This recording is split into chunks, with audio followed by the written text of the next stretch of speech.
Giuseppe Garibaldi was born in 1807 in the port city of Nice, then part of the Kingdom of Sardinia, not France.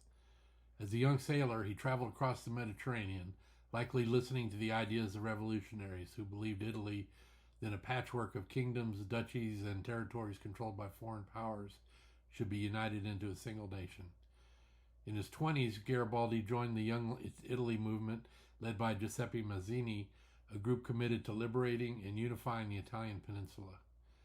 His involvement forced him into exile after a failed uprising and receiving a death sentence, but the setback only widened his horizons. Garibaldi fled across the Atlantic to South America, where he spent more than a decade fighting for oppressed peoples in Brazil and Uruguay. There he earned his reputation as a daring commander, leading small bands of volunteers in bold, almost impossible campaigns. It was in these years that he adopted the iconic red shirt, simple workers' garb that became the uniform of his men and a symbol of popular revolution. When Garibaldi returned to Italy in 1848, Europe was erupting with revolutionary fervor. He rushed to defend the short-lived Roman Republic from invading French forces, though the Republic ultimately fell.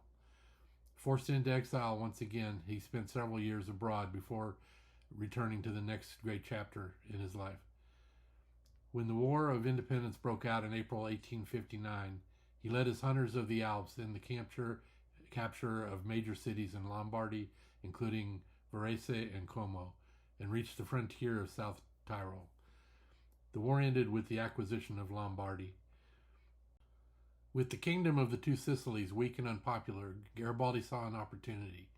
He gathered roughly 1,000 volunteers, his famous red shirts, and launched the bold expedition of the Thousand.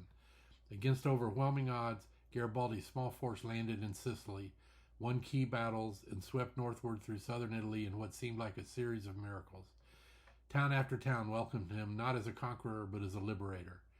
Within months, Garibaldi had toppled a kingdom, but in a gesture that defined his character, he refused personal power.